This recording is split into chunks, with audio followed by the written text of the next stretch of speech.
Citoyens du ciel sur la terre, voici la suite de la conférence de Samuel Peter Schmidt. Nous avons bien compris qu'il ne s'agit pas d'une question de patriotisme au premier degré, style aux armes, citoyens, non, mais plutôt d'une définition assez originale de l'identité chrétienne. Et nous aurons ensuite nos questions. De manière générale, voilà la définition, un citoyen est une personne qui relève de l'autorité de la protection d'un État et par suite jouit de droits civiques et a des devoirs envers cet État. Le citoyen du ciel, comme celui de la terre, relève d'une autorité, c'est Dieu. Il a des droits et des devoirs. Il a des droits et des devoirs. Mais comme les citoyens de la terre, nous nous souvenons plus facilement des droits que des devoirs. Alors permettez-moi d'en citer courtement, sans trop m'étendre ou me perdre. Devoir d'obéissance. Le devoir de soumission à Dieu. Le mot soumission est un mot que l'on n'aime plus aujourd'hui. C'est un mot qui rend nerveux. Le terme obéissance, c'est un mot qui énerve les gens. Soumission, obéissance sont des mots qui reviennent pourtant dans la parole de Dieu. David dira, je serre ta parole. Obéissance à la parole de Dieu, je serre ta parole dans mon cœur afin de ne pas pécher contre toi. Samuel Peter Schmidt, bonjour. Bonjour. Donc vous parlez des droits et des devoirs. On est plutôt habitué à entendre l'Église parler des devoirs que des droits, non ? Non. Alors, je ne sais pas quelle église vous fréquentez, mais il me semble que très souvent, on annonce également cette bonne nouvelle qui consiste à dire quels sont tous les privilèges que nous avons. Et alors, quels sont les droits du citoyen, donc ce citoyen du ciel dont nous parlons là ? Eh bien, regardez, Jésus dit par exemple, tout ce que vous demanderez au Père en mon nom, je vous l'accorderai. Ça, c'est un droit, c'est une grâce, c'est une promesse. Il nous promet la vie éternelle. Est-ce que ces droits ne sont pas un petit peu abstraits? Parce que des droits qu'on a dans le ciel, ouais, c'est super, mais enfin en attendant, on est quand même sur la terre, quoi. Je peux vous assurer que ce sont des droits très concrets. Lorsque Jésus dit « En mon nom, ils chasseront les démons », par exemple, pour y avoir été confronté plus d'une fois, M. Ribet, je peux vous assurer qu'on n'est vraiment pas dans l'abstrait. Et lorsque vous avez en face de vous une personne qui a un problème, entre autres démoniaque, ni votre pragmatisme, ni vos connaissances intellectuelles ne suffiront. C'est l'autorité que vous avez reçue de Christ, le droit que vous avez de prendre autorité sur ces esprits méchants qui vous permettent de le chasser. On est vraiment dans le concret.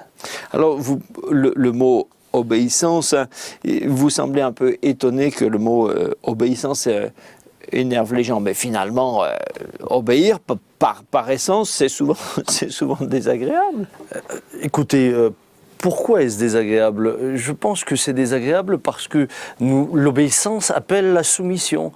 Et nous n'aimons pas nous soumettre nos enfants non plus, mais Monsieur Ribet, lorsque je regarde par exemple mes enfants, conséquence de l'obéissance, c'est souvent pour eux tout bénéfice. Nous oublions que Dieu veut pour nous ce qu'il y a de meilleur. Parce que si nous avions cela en tête, obéir serait un privilège, obéir serait une joie. Parce qu'en conclusion, nous savons que nous allons moissonner des choses merveilleuses. Mais nous oublions cela. Et nous préférons chercher et suivre nos propres chemins, nos propres combines, pour ensuite, souvent, devoir nous rendre compte si seulement j'avais. Ah, si j'avais. Alors, dans la sélection suivante, il semble que ce soit votre conscience qui vous parle directement du ciel. Je vous avais dit, un dimanche matin, j'arrive ici, j'étais sur l'estrade, et puis un frère arrive, donne une parole prophétique. Il dit, ce matin, nous, le samedi, on avait eu un petit différend. Hein, Dominique ? Il était petit au départ. Alors au départ, on s'est expliqué, c'était au sujet des enfants. Vous savez, quand vous avez des enfants, vous avez autant d'occasions de vous disputer que vous avez d'enfants. Alors, au départ, c'était anodin. Mais le ton est monté. Et à la fin, on a fini ensemble comme Johnny en plein concert. J'étais peu fier de moi, mais têtu quand même. Nous sommes allés nous coucher, l'un à l'extrême nord, l'autre à l'extrême sud du lit. Puis tout d'un coup vient un frère prophétiser ici en allemand. Il dit, il y a ce matin un couple qui est venu. Ihr hattet Streit gestern. Vous aviez de la dispute hier, et c'est moi qui traduisais. Vous êtes disputés hier. Et il continue. Vous vous êtes disputé, ihr habt euch gestreitet und es war, weil ihr nicht einverstanden war über die Kinder. Et vous vous êtes disputé parce que vous n'étiez pas d'accord sur vos enfants. Puis il a continué. Et plus il continuait, il dit, vous vous êtes couchés sans vous demander pardon. Vous êtes là ce matin. Et là j'étais en train de traduire, je dis, Seigneur, Seigneur, si tu lui dis pas qui c'est, moi je demande pardon à ma femme. Mais ne lui dis pas, sinon je meurs sur l'estrade, je meurs. Attendez, il manquait plus que Samuel, c'est toi. Ah!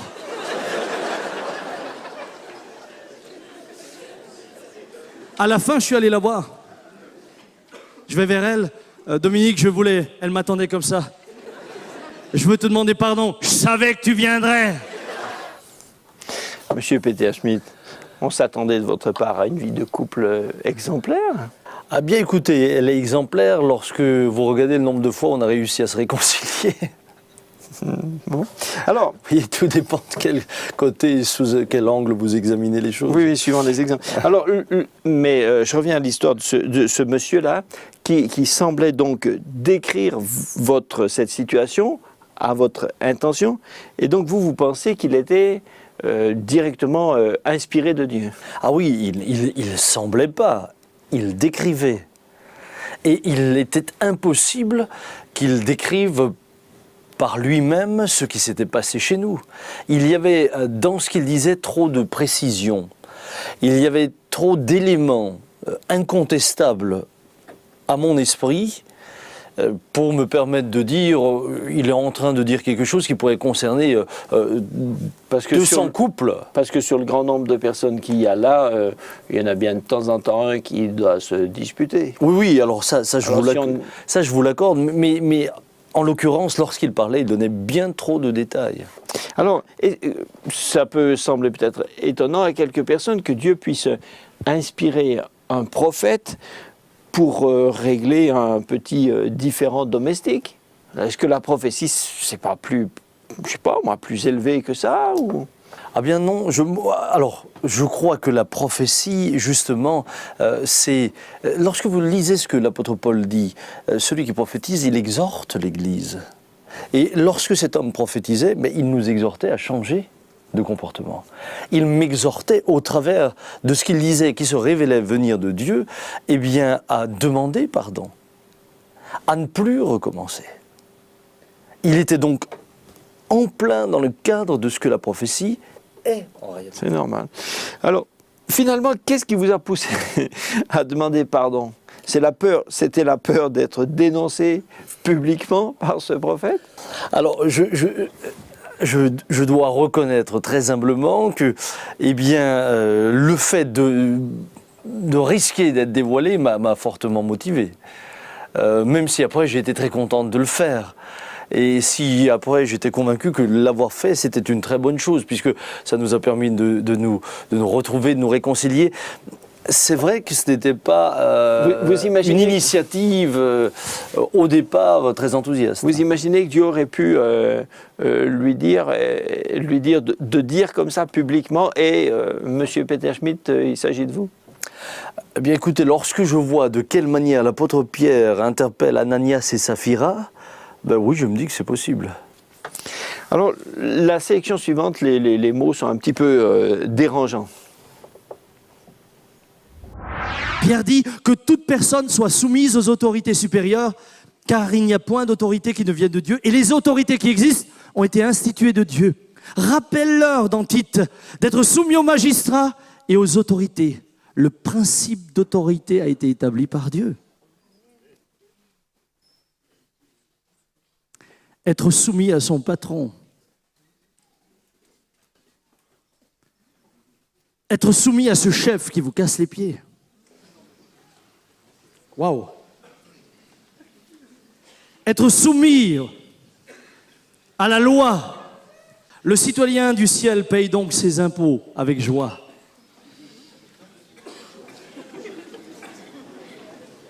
Respecte le code de la route. Il n'y a plus personne qui applaudit, hein?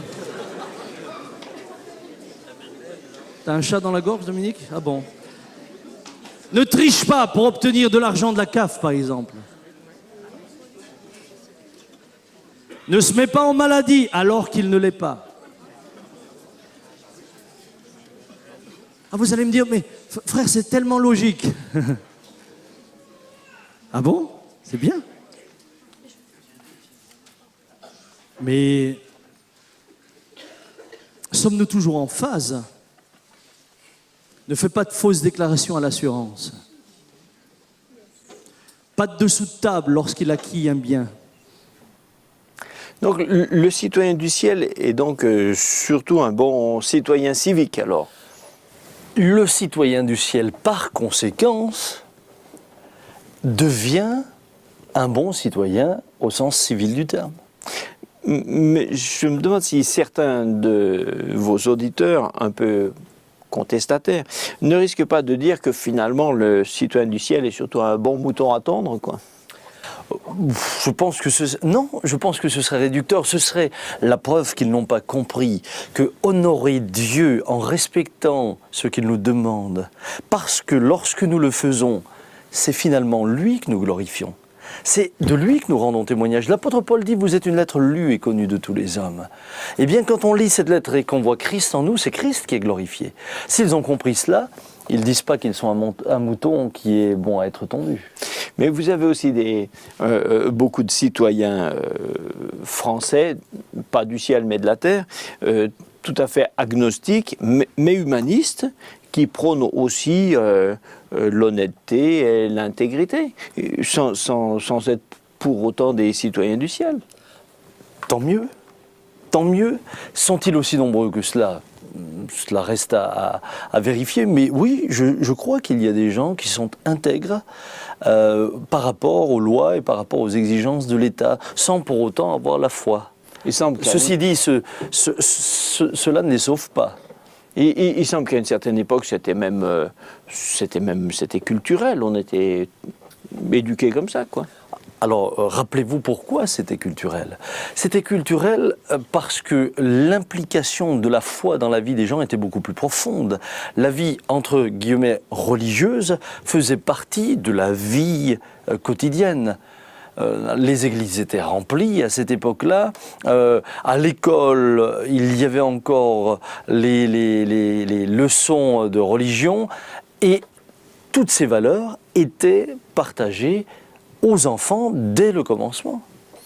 Alors dans la sélection suivante, vous abordez un sujet assez inattendu, les sans-papiers.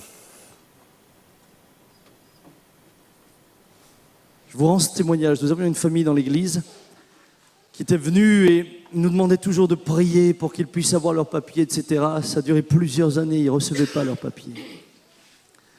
Et ils avaient tout épuisé, tous les recours étaient épuisés. Ils devaient être reconduits à la frontière. Et un jour, ils arrivent dans mon bureau en pleurant, en disant « Frère, nous avons exagéré ce que nous avions dit, nous avions menti. » Alors je dis « Mais nous prions depuis tant d'années, demandons pourquoi Dieu ne répond pas. Si vous mentez, comment Dieu peut-il répondre ?» Et là, la chère sœur pleurait profondément, disait « Mais je me repens, je demande pardon, Seigneur, je demande pardon. » Alors j'ai dit « Vous savez ce qu'on va faire? On va écrire ensemble. » Tout était épuisé, il n'y avait plus de recours, c'était vraiment terminé. Et pour ceux qui ont eu ce genre de problème, ils savent de quoi je parle. J'ai dit « Nous allons écrire. Et nous allons ensemble demander pardon à l'État français pour le mensonge que vous avez fait. Et vous allez écrire maintenant la vraie version de votre histoire. » Ils m'ont dit « D'accord, frère. » Et courageusement, ils l'ont fait. Je souligne leur courage, je souligne leur repentance, c'est le fruit de cette dernière. Ils ont demandé pardon à l'État français en s'adressant au préfet.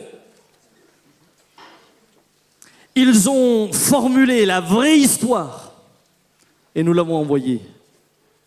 Et moi, j'ai simplement, en tant que pasteur, dit que dans le cadre de la confession, voilà ce qui s'est passé. 4 mois plus tard, ou même pas, ou 3 mois plus tard, je ne sais plus, ça n'a pas duré longtemps, toute la famille a reçu tous leurs papiers. Alors vous dites, et courageusement, ils l'ont fait, ce courrier. Bon, je ne voudrais pas avoir l'air un peu tatillon, mais je dirais de toute façon, ils avaient quand même, je ne sais pas, en fait de courage, ils n'avaient plus rien à perdre, hein, de toute manière. Oh, non, moi je ne dirais pas cela comme ça. Vous savez, reconnaître sa faute demande toujours du courage. Reconnaître ses erreurs, reconnaître un mensonge ou une exagération, ça demande et du courage et de l'humilité. Et je bénis Dieu de ce que, eh bien, ce qui finalement les a motivés avant tout, c'était le fait qu'en mentant, ils aient trompé Dieu d'abord. Parce que lorsque nous mentons, dans notre esprit, c'est uniquement la personne que nous avons trompée que nous considérons. Alors que c'est d'abord Dieu que nous avons trompé. Et qu'est-ce qui a poussé les autorités à revenir sur la décision qui avait été prise préalablement? Eh bien écoutez, moi je ne peux pas vous dire quels ont été les éléments qui ont été retenus, je n'en ai pas les moyens ni la capacité, mais je pense que l'intégrité et la volonté d'honnêteté et de vérité, eh bien, a certainement contribué. Un fonctionnaire a été ému par leur franchise?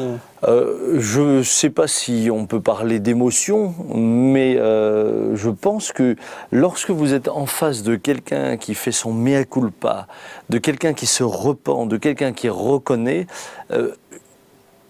dans la mesure où vous êtes sensé et dans la mesure où vous-même vous voulez encourager ce genre d'initiative, eh bien, vous allez changer de position à l'égard de cette personne. Et de façon globale, hors de ce cas particulier, vous êtes favorable à la régularisation des sans-papiers? Moi, je suis tout à fait favorable à la régularisation de ces hommes, de ces femmes qui sont en France depuis des années, qui y travaillent. Je trouve qu'il y a une forme d'hypocrisie que de maintenir des gens dans un espèce de statut dans lesquels on les oblige à l'illégalité. On les oblige. Le système est fait pour que, automatiquement, très rapidement, ils fonctionnent dans l'illégalité. Maintenant, je dois aussi dire que bien des personnes sont venues et ont pu entrer parce qu'ils ont employé des moyens qui n'étaient pas justes. Donc moi, je suis pour la légalisation. Mais quelques-uns diront que ça va seulement accentuer le problème. Plus les sans-papiers seront régularisés, plus on aura un afflux de nouveaux sans-papiers. Écoutez, nous sommes sur une planète où de plus en plus nous tendons à voir des flux de population. Et moi, en tant que chrétien, Monsieur Ribet, je me pose la question suivante. Si j'étais dans certains pays où vivre ressemble plus à de la survie qu'à de la vie, que ferais-je moi-même et que voudrais-je pour mes enfants? Rappelez-vous que Jacob, lorsque bien la famine était là, va partir par le truchement bien sûr de Joseph en Égypte et va s'installer en Égypte. Ils ont simplement cherché à pouvoir vivre décemment là où il y avait de la nourriture. Peut-on le reprocher à ces gens-là? Que ferions-nous nous-mêmes et que souhaiterions-nous pour nos enfants? C'est une question que je vous laisse. Mais nous arrivons à la dernière sélection. Quand Papa Jean a eu son accident en 1970, le médecin conseil lui-même, au moment où il est allé devant le tribunal parce qu'il y avait un jugement, c'était un camion de l'armée de terre qui, eh bien, était rentré dans son véhicule. De surcroît, le chauffeur avait bu. Il y a donc eu un jugement pour dédommagement. Papa Jean, vous le savez, a été 3 jours entre la vie et la mort. Il a eu un enfoncement de la cage thoracique. Il a eu des côtes qui ont perforé les poumons, etc. Il eut pendant un temps des difficultés respiratoires, mais le Seigneur est intervenu. Et quand il est arrivé devant le tribunal, le médecin lui disait « Monsieur Peter Schmitt, dites juste que vous avez du mal à respirer et ça va augmenter la rente. Et ça va augmenter les indemnités qu'on va vous verser. » C'est tentant. C'est tentant parce que ce n'était pas tout à fait faux. Mais lui disait, Dieu m'a touché. Je peux à nouveau respirer normalement. Je ne voudrais pas mentir et déshonorer ce que Dieu a fait pour de l'argent. Il a dit la vérité. Évidemment, eh bien, son médecin était dépité, l'avocat aussi. Mais plus tard, Dieu l'a béni. Et finalement, ce qu'il a reçu était au-delà de ce qu'eux avaient estimé. Et plus jamais il n'a eu de troubles respiratoires. Mais il me dit depuis des années, Sam, si j'avais menti, je suis sûr qu'aujourd'hui j'aurais des problèmes respiratoires. Combien de chrétiens se laissent corrompre? Paul le dit, l'amour de l'argent. Corrompre. Nous sommes enfants du royaume du ciel sur terre et nous devons nous comporter en tant que tels. Pourquoi le pasteur Jean dit-il si j'avais menti, je suis sûr qu'aujourd'hui j'aurais des problèmes respiratoires. Est-ce que Dieu l'aurait puni ou... Eh bien écoutez, Dieu ne l'aurait simplement pas exaucé. Ésaïe dit, non, la main de l'Éternel n'est pas trop courte, ni son oreille trop dure, mais ce sont vos péchés qui mettent une barrière entre vous et votre Dieu. Combien de chrétiens demandent à Dieu de les secourir, tout en faisant ce qui est contraire à sa volonté? Ils dressent eux-mêmes un mur, empêchant Dieu de leur répondre. J'imagine papa mentir devant un tribunal simplement pour obtenir plus d'argent et en même temps demander à Dieu de le soulager. C'est l'un ou l'autre. Voyez-vous, monsieur Uribe, il y a une justice à laquelle nous ne pensons pas souvent, c'est celle de Dieu et elle s'exerce toujours. Nous pouvons échapper à la justice humaine, mais pas à la justice divine. Et en tant qu'enfants de Dieu, nous sommes d'autant plus sévèrement traités que nous connaissons la vérité. Est-ce que votre papa avait été guéri miraculeusement à cette occasion? Eh bien, écoutez, ce qui est évident, c'est que par rapport au diagnostic que les médecins avaient posé, lui disant que de toute manière, tout le restant de sa vie, il aurait des problèmes respiratoires, eh bien, il a été guéri par rapport à cela. Il monte des escaliers, descend, marche. Aujourd'hui, il a 83 ans, il est encore, je peux le dire, pour 83 ans, en pleine forme. Alors, puisque nous arrivons à la fin de cette émission, finalement, vous vous sentez plus citoyen du ciel ou vous vous souvenez que vous êtes encore un peu terrestre? Alors, j'aimerais vous dire une chose. Je me sens pleinement citoyen du ciel, voyageur sur la terre. C'est-à-dire que vos regards, vous n'avez pas perdu le contact avec nous? Au contraire, je vis dans la société où je suis, mes enfants participent au club de sport, font de la musique, moi-même je vais les voir, j'invite des voisins lorsque par exemple à Noël on fait un pot du Nouvel An. Je suis dans la société, mais je me rappelle que ma destinée finale, c'est le royaume auquel j'appartiens déjà aujourd'hui en étant sur la terre. Merci Samuel Peter Schmitt pour toutes ces réponses. C'était une joie pour moi. Nous retrouvons donc nos chers téléspectateurs la semaine prochaine. Nos coordonnées vont s'afficher sur l'écran tout de suite. Vous pouvez nous écrire et nous prendrons contact avec vous. Merci, à bientôt.